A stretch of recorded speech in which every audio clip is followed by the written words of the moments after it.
There is a divine current flowing beneath the surface of all things. A golden river of supply, success, and power. And only those who believe, those who know in their hearts they are destined, will tap into it. This message, dear listener, is not for the doubters, not for the fearful, and certainly not for the faithless. This message is a top secret revealed only to those prepared to receive. This message will only find future millionaires. The universe does not withhold, man withholds himself. Prosperity is not created, it is claimed. And so, I speak today not to the masses, not to the common mind, but to the elect, the chosen. Those with vision clear enough to see the invisible and faith firm enough to feel the intangible. If you are here, hearing this, then the law is already at work. You were not called by chance, you were summoned by power. You are rich now, not someday, not when conditions improve, not when the stars align. You are rich now, for you are one with the source. And the source does not know lack. The source only knows abundance, expansion, overflow. What you hold in consciousness, you hold in hand. What you expect with certainty, you experience in form. That is the law. Many walk the world declaring poverty, and the law, impersonal and perfect, gives them more of what they claim. But you are not like the rest. You are no longer a beggar at the gates of fortune. You are its heir. You do not chase money, for money follows vision. You do not struggle, for you command. You do not compete, for you create. What others call luck, you will call alignment. What others call coincidence, you will call confirmation. The doors that once seemed shut will now swing open. The people you need will appear, and the ideas you've been seeking will rush forward like a mighty wind. You do not need to push, you need only to know. Every word spoken today is a seed, and if your soil is ready, your harvest will be miraculous. But hear me clearly, this secret only reveals itself to those who believe before they see, who give thanks before they receive, who walk as millionaires before their bank accounts catch up. It is not arrogance. It is awareness. You are not becoming successful. You are awakening to the success that was already yours. So I say again, this message will not find everyone. It cannot, but it has found you. And that means only one thing: the law is working, the tide is turning, and the future millionaire is you. Prosperity is claimed, not earned. This truth runs deeper than logic and defies conventional thinking. For centuries, humanity has been conditioned to believe that wealth is something to be earned through toil, sweat, competition, and long, weary effort. People are taught from early on that money must be chased, that riches must be deserved through labor and sacrifice. But the ancient law, the spiritual law, reveals something radically different. Prosperity is not something to be earned. It is something to be claimed. To earn suggests struggle. To claim suggests authority. To earn implies waiting, working, hoping. To claim implies receiving now, boldly, with full trust in the unseen. The child of the infinite does not grovel at the feet of life hoping for favors. The child of the infinite speaks the word, and the supply responds. Just as the light appears at the flick of a switch, so too does prosperity flow the moment it is believed. This claiming is not done with fists or force. It is not loud or frantic. It is silent, calm, and absolute. It is the quiet confidence that what is yours cannot be denied. It is the spiritual poise that comes from knowing the law cannot fail. Most people speak of earning in terms of worthiness. I must work to deserve more. I must suffer to prove I am valuable. But this mindset is born of fear, not faith. The truth is, your mere existence makes you worthy. You are an heir to limitless riches because you are one with the Creator. You need no permission from the world. You need only permission from your own mind.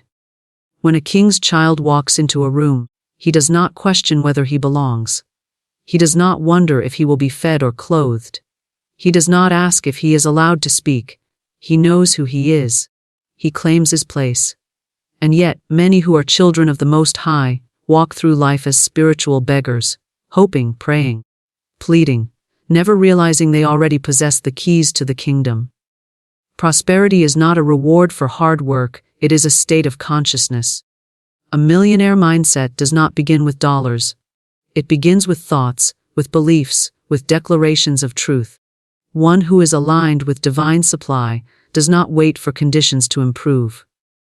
They improve their consciousness, and the conditions follow. The outer world is only ever a mirror. It reflects your inner certainty, or your inner doubt. There are those who work tirelessly, day and night, with calloused hands and burdened hearts, and still remain broke. Then there are those who appear to move with ease, whose wealth flows without visible effort. Why? The former are earning, the latter are claiming. They have accepted the truth that the source is unlimited, that what they require already exists in the invisible, and that their faith brings it to pass. The moment you release the idea that prosperity is tied to human effort alone, you free yourself. You release the chains of competition. You step off the treadmill of proving and pleasing. You stop measuring your worth by hours, wages, and titles. You realize your wealth was never outside you. It was always within. Words are tools of claiming. Every time you say, "I am prosperous," you are planting a flag in spiritual territory. You are saying to the universe, "I see it, I know it. I welcome it." And the universe, impersonal and exact, responds to your declaration. It does not reward suffering, it mirrors belief. That is the law. The subconscious mind does not understand begging. It understands instruction. It does not act on desperation. It acts on faith. So if you speak of lack, if you identify as broke, if you obsess over how little you have, you are not just describing your world. You are creating more of it. The law works whether you know it or not. And it works by agreement. You cannot experience wealth while constantly affirming poverty. Claiming is not arrogance, it is alignment. When you claim something that is yours by divine right, you are not stealing. You are returning home. You are stepping into what has always been waiting for you. You are simply saying, "I now receive what has always been mine." The door was never locked. You only needed to knock with belief. The one who claims does not beg, they bless. They give thanks in advance. They do not wonder how it will happen. They know that how is not their work. Their only job is to declare the truth, to walk as though it's done, to hold their faith steady while the seen catches up with the unseen. They understand that money is not a god to be served. It is a servant to be directed. It is not sacred in itself. It is a form, a symbol, a tool. You do not get prosperity by earning favor with people. You receive it by standing in alignment with spiritual law. As long as you place your faith in circumstances, in bosses, in economies, in markets, you are leaning on the wrong source. These things may be channels, but they are not the source. The source is infinite. The source is unchanging. The source responds only to faith. To claim is to expect. To expect is to prepare. When you claim prosperity, your life begins to shift in anticipation. You start making room. You release what no longer serves. You stop tolerating anything that contradicts abundance. You stop settling for crumbs. You stop explaining away your limits and start rewriting your story. You begin to walk like one who has already received, not someday, now. The mind that claims does not doubt. It does not entertain fear. It does not ask for permission to thrive. It does not concern itself with who approves. It does not shrink to fit the mold of mediocrity. It stands tall, speaks boldly, and moves forward with power. It no longer apologizes for wanting more. It understands that more is natural, growth is divine, and expansion is sacred. Every act of claiming sends a ripple into the ethers. It tells the universe this soul remembers who they are. And when you remember, everything begins to return to you. Ideas come, people show up, doors open. Not because you earned them, but because you were finally ready to receive. The one who claims does not wait for evidence to believe. They believe, and the evidence arrives. They do not argue for their limitations. They declare their liberation. They do not look around to see if it's working. They look within and know it already has. The moment you stop chasing prosperity and start claiming it, you switch from struggle to flow. You move from effort to ease. You go from hoping to knowing. And in that shift, everything changes. Faith precedes manifestation. This is a law as certain as gravity, as exact as mathematics, and as timeless as the soul itself. Nothing appears in the outer world until it is first formed in the unseen, within the deep silence of belief. Faith is the blueprint, the mold, the magnetic force that draws form to formlessness. Before the million is held, it is believed. Before the house stands, it is seen. Before the business succeeds, it is known. Faith always comes first, and manifestation always follows. The world teaches us to wait for proof before we believe. It says, "Show me the money, and then I'll believe I'm prosperous. Show me the love, and then I'll believe I'm worthy. Show me the opportunity, and then I'll prepare." But spiritual law flips this thinking entirely. It says, "Believe, and it shall be done unto you." Not when the circumstances align. Not when everything makes sense. Now. First the faith, then the form. The invisible always births the visible. The soil of the subconscious accepts only what is planted with conviction. You cannot sow doubt and reap certainty. You cannot speak of fear and expect miracles. Faith is the inner atmosphere where creation is born. It does not need to see results to be confident. It knows results are inevitable because the law cannot lie. When you step into true faith, the universe becomes your partner, your servant, your echo. What you declare in the silence, it fulfills in the scene.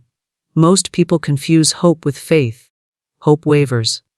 Hope wonders. Faith acts. Faith is a substance. It is creative power moving through thought. Faith moves the unseen realm into alignment with your command. Hope may wish for good, faith expects it. Hope stands outside the door unsure. Faith walks through the door as if it has already been opened. Faith speaks in present tense. It says, "It is done. It is mine. It is here now." And the law responds accordingly. The moment you believe without needing external validation, you begin to create with speed. The delay is never in the supply, it is in the faith. The source is always ready, always full, always overflowing. It is the receiving mind that must come into harmony. When your belief becomes unwavering, when your imagination becomes so real you can taste the results, then what you see in consciousness must appear in form. That is not philosophy, it is law. Faith does not consult the senses. It does not ask the bank account for permission. It does not check the calendar, or the economy, or the mood of others. Faith stands above facts. Facts are changeable, flexible, temporary. Faith deals in truth, and truth is eternal. Faith is not intimidated by lack, it sees lack as illusion, a temporary misalignment of energy. Faith corrects, realigns, restores.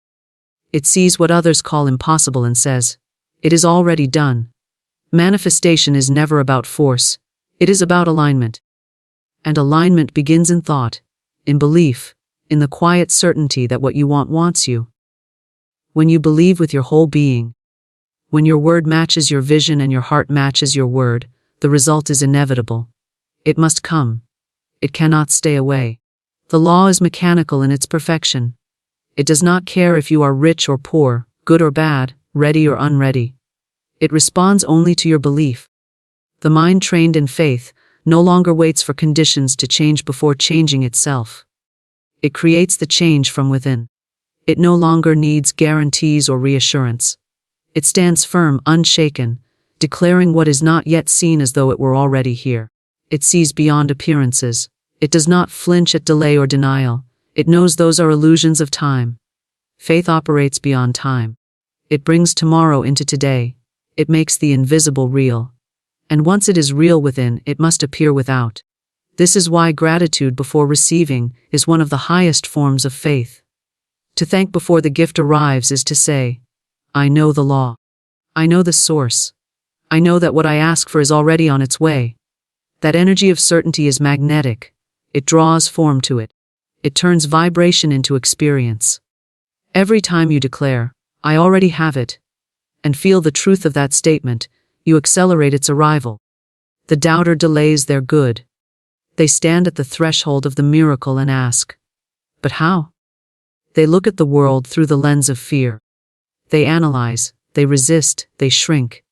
And the law, never failing, gives them more of what they believe, more waiting, more questioning, more evidence of lack.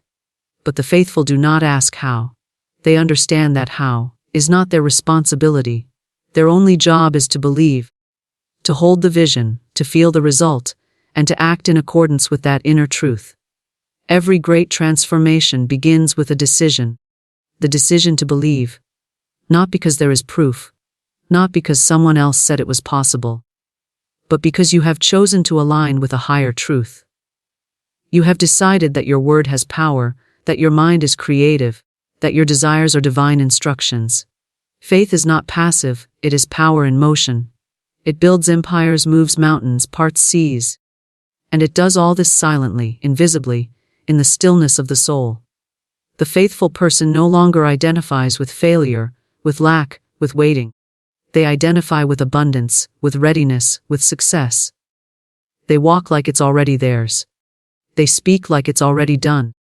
They plan like the resources are already provided. And in doing so, they align themselves with the only force that creates the unseen power of belief. The world may call it delusion, but those with vision call it reality. For everything that has ever existed, every invention, every fortune, every miracle, began first as faith. You do not manifest what you want. You manifest what you believe.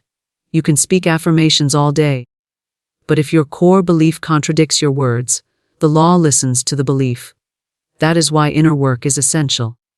You must train your mind to expect what it desires.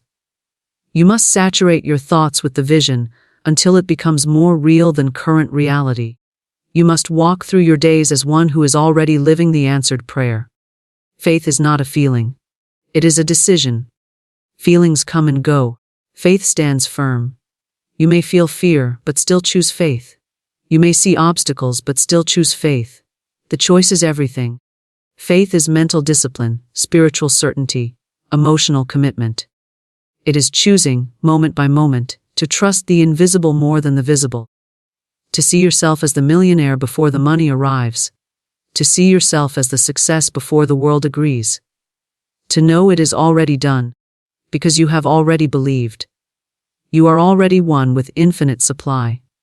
There is no separation between you and the abundance of the universe, except the illusion your mind may have accepted.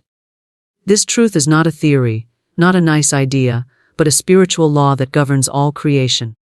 The same force that causes the sun to rise and the flowers to bloom flows through you now. The same intelligence that created galaxies created you, and it did not place you here to lack, struggle, or go without. Infinite supply is not something you reach for. It is something you awaken to. It is not far off in the distance. It is within, waiting for recognition. There is no outside source. That is the first illusion to be released. The world may present channels, jobs, clients, investments, ideas, but none of these are the source. They are expressions of the one source, and that source is spiritual, limitless, and ever-present. You are not dependent on a person, a company, or an economy. You are connected to something far greater, and that connection is unbreakable. Even if you feel cut off, even if you experience lack, the truth remains unchanged. The supply is always there, like electricity waiting for the switch to be flipped. It does not disappear. It only waits to be claimed through awareness. You are not a being trying to get more, you are a being of abundance, rediscovering what you already possess. The seed does not need to be told how to become the tree. The pattern is already within. The same is true for you. Your success, your wealth, your creative power. It is already encoded in your spiritual DNA. You do not need to force it into being. You need only to remove the blocks that obscure your vision. Lack is not real. It is a misinterpretation of truth. It is what occurs when the mind looks away from source and begins to believe in limitation. The great spiritual masters understood this. They did not ask the world for permission to prosper. They knew who they were. They saw the supply within and trusted it so completely that the outer world could not help but respond. When you fully accept that you are already one with infinite supply, your entire experience begins to shift. You stop chasing. You stop striving. You begin to operate from a place of knowing rather than needing. The energy of lack disappears, and in its place arises a calm certainty, a spiritual authority that nothing and no one can shake. This oneness with supply is not something to be earned.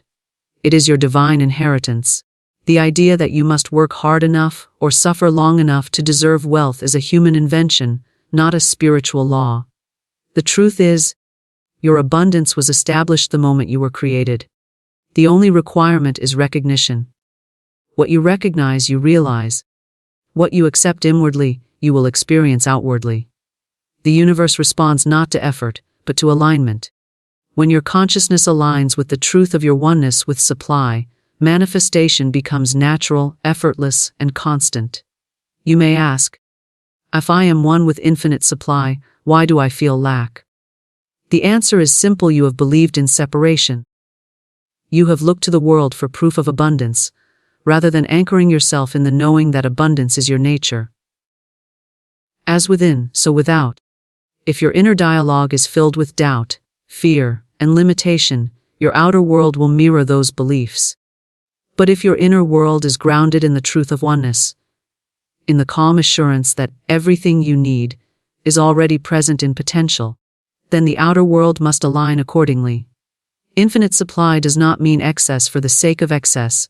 It means fullness, sufficiency, perfect provision. It means knowing that whatever is needed next will appear, often in ways you could not have planned. It means letting go of the need to control and stepping into the power of trust. When you trust the source within, you stop micromanaging your life. You stop fearing the future. You start allowing the flow of supply to meet you exactly where you are, exactly when needed, with exactly the right expression. This state of awareness does not come through force. It comes through surrender. It comes through stillness, through the quiet repetition of truth, through the discipline of choosing faith over fear. It comes from training your thoughts to align with what is real, not what is visible. The world may show temporary appearances of lack, but you must not give them your agreement. The moment you agree with lack, you empower it. But the moment you withdraw your agreement and return to the truth, I am one with infinite supply, you begin to dissolve the illusion. This oneness is not just spiritual. It is practical. It means ideas will come when you need them. It means resources will appear often unexpectedly. It means the right people, opportunities, and pathways will be drawn into your experience without struggle. You do not have to know how. You do not have to figure it all out. You only have to remain connected to the truth that you are not alone, not cut off, not lacking in any way. You are plugged into the source of all that is. You are the branch connected to the vine, and the vine never runs dry. Money, clients, solutions. These are not outside things to be fetched or chased. They are extensions of consciousness. They are drawn to you by your vibration, your certainty, your receptivity. When you raise your awareness to match the frequency of abundance, these things begin to flow. It may start subtly, like a new idea or a small opportunity. But as you continue to trust the supply, the flow increases. It becomes a stream, then a river, then an ocean. The only thing that ever limits it is your willingness to receive. Affirm daily that you are one with infinite supply. Say it before the world shows you proof. Say it in the silence. Say it when doubt arises. Let it become the foundation of your identity. I am one with infinite supply. All that I need is already provided. I live in the flow of divine abundance. These are not empty words. They are spiritual instructions. They are reminders to your subconscious of the truth it once knew and may have forgotten. Each repetition reprograms the mind, rewires belief, and expands your capacity to receive. You do not have to be perfect to experience this truth. You do not have to be enlightened or special. You only have to be willing to accept that the source of all wealth already resides within you. That you are not here to beg life for crumbs, but to command your good through the authority of spiritual law. That you are not an outsider trying to get in, but a rightful heir returning to your natural state of abundance. Every desire you have is already matched by a supply. Every vision is already funded by the invisible. Every dream is already possible, because the power that makes all things possible lives within you. What you speak, you create. This is not poetic metaphor or philosophical suggestion. It is the foundation of spiritual law. every word uttered with belief becomes a seed planted in the garden of consciousness.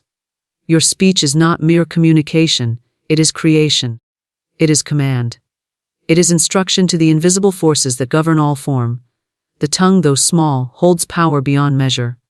With it, you either declare your abundance or reinforce your lack. Every sentence, every phrase, every idle remark sends out a vibration, and that vibration attracts its equivalent in form. Your words are the builders of your world. When you say, "I can't afford it," you are not describing a condition. You are assigning one. When you say, "Money always flows to me," you are not merely being hopeful. You are activating a law. There is no neutral speech. The universe does not interpret your tone or your mood. It responds to your declarations. The subconscious mind, which shapes your reality, accepts every word you impress upon it. It does not filter, question, or analyze. It only obeys. In what you repeat with feeling, you reinforce. What you reinforce, you experience. Most people speak carelessly, unaware that their words are casting votes for their future. They speak of problems, of delays, of struggle, and then wonder why their life reflects those things. But the law cannot be mocked. It is exact, unbending, and precise.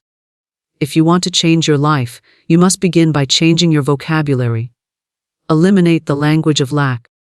Refuse to participate in conversations of fear. Decline to speak words that contradict the life you are creating. You cannot talk poverty and expect wealth. You cannot complain and expect blessing. You cannot gossip and expect peace. When you speak, you send out a decree. That decree is a mold, and the creative substance of the universe rushes in to fill that mold with form. If your words are strong, clear, and aligned with truth, the result will reflect that. If your words are chaotic, fearful, or weak, the result will reflect that as well. This is not personal. It is law. And the law always responds to what is affirmed consistently. The key is not only to speak positively, but to speak consciously, knowing the power of every word that leaves your mouth. There is a sacredness to speech. In the ancient traditions, words were understood as spells, utterances of energy that shaped reality. The word, bracadabra, comes from a phrase meaning, "I create as I speak." This is not myth. It is spiritual technology. Every affirmation, every declaration, every statement is either moving you closer to your desires or further from them. And because most people speak on autopilot, they reinforce cycles they secretly want to break. But the moment you take control of your tongue, you take control of your destiny. Speak only that which you desire to experience. This does not mean ignoring facts. It means choosing which facts to affirm. A bill may arrive, but you do not say, "I'm always broke." You say, "My supply is unlimited and always meets every need." You may feel uncertain, but you do not say, "I'm so confused." You say, "Clarity is mine now. Divine guidance flows through me." These are not lies. They are higher truths. They are spiritual facts, and when you choose to speak them, you align yourself with the higher order of being. You cannot wait to feel good to speak good. The speech must come first. It is through speaking truth, even in the face of contradiction, that you begin to shift your emotional state and ultimately, your physical reality. When you wake in the morning and declare, "This is a day of wealth, power, and progress," you are setting the tone.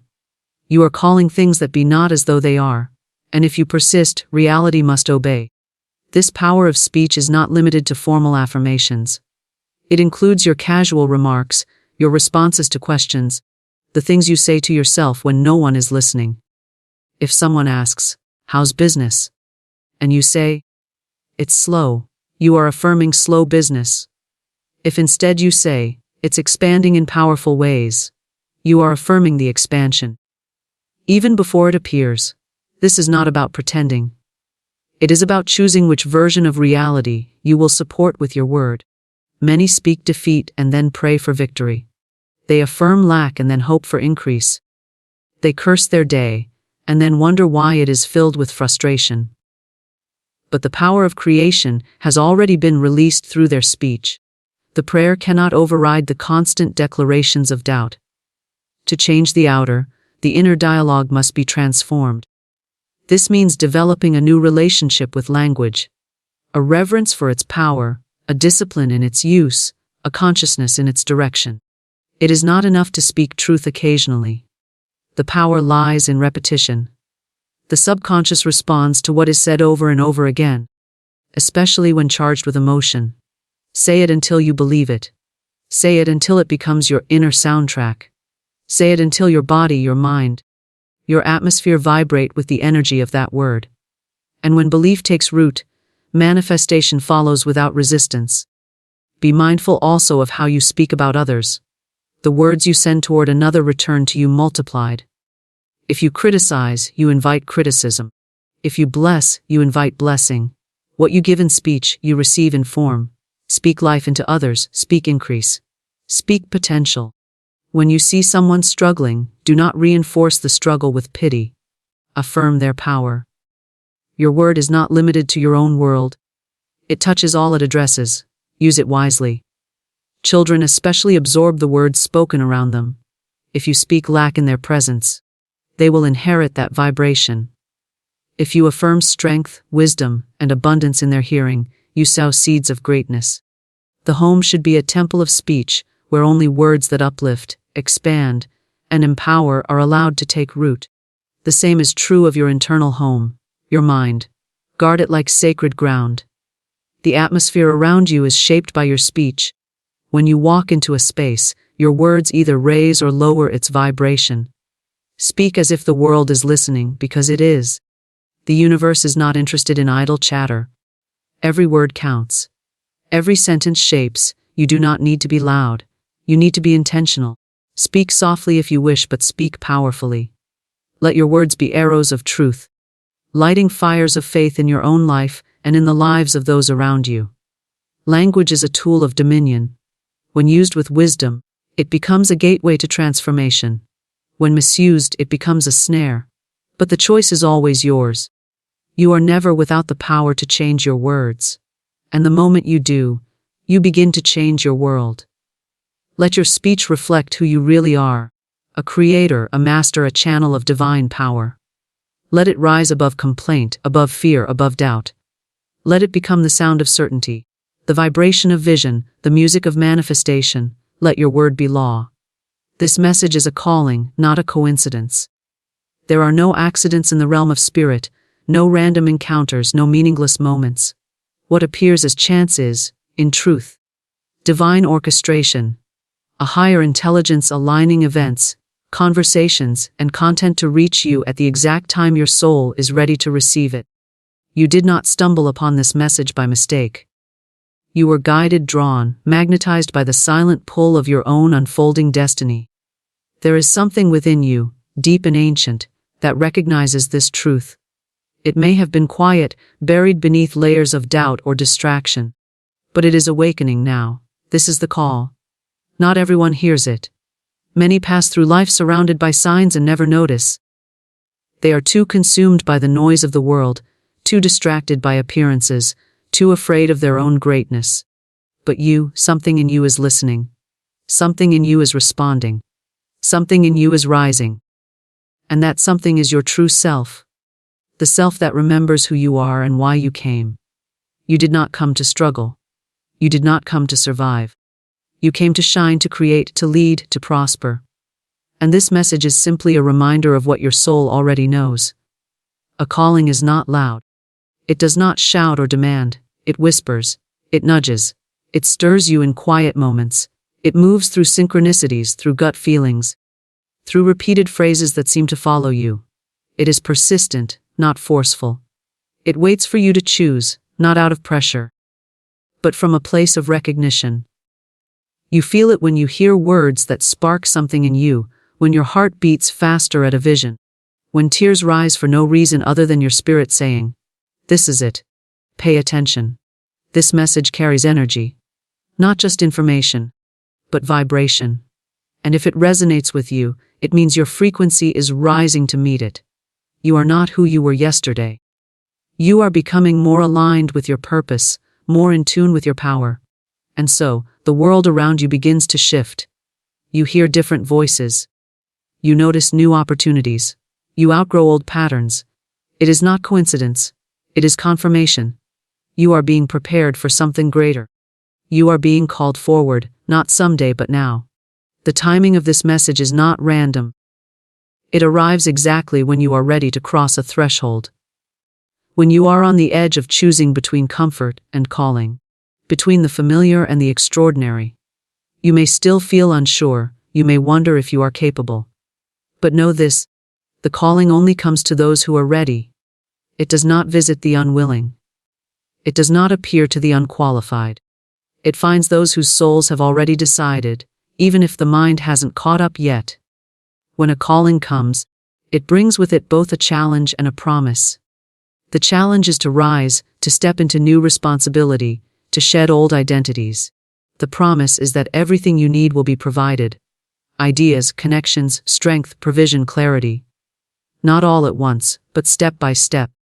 Each act of faith unlocks the next door. Each yes to the calling expands your territory. You do not have to see the whole path. You only have to take the next step. This message is a mirror, reflecting back to you the greatness you may have forgotten. It is reminding you that you are not average. You are not here to play small. You are not here to shrink in the presence of fear or bow to limitations. You are here to claim your inheritance, to walk in power, to live a life that reflects the fullness of your potential. The fact that these words resonate means your soul is ready to rise. It is time to stop waiting for the right moment. The moment is now. It is time to stop asking for signs. This is the sign. You may not yet know the full picture of what you are being called into. That's by design. If you knew everything ahead of time, you might try to control it, limit it, or talk yourself out of it. But the calling is bigger than your current understanding. It is unfolding through you, not just for your benefit, but for the good of others. Your prosperity, your success, your expansion. It is not just for you. It is part of a greater assignment. When you rise, you give others permission to rise. When you prosper, you demonstrate what's possible. When you answer the call, you break cycles, shift lineages, and create new realities for those who follow. The discomfort you feel now, the restlessness, the dissatisfaction, the yearning for more, is not something to be feared. It is the evidence of the call. It is your soul saying, you are ready for more. You are ready to become. You are being stretched not because you are weak, but because you are strong enough to carry what's next. The friction is growth, the tension is transformation. Do not run from it. Move with it. Let it pull you into your next level. When you begin to see life through the lens of calling, everything changes. Setbacks become setups.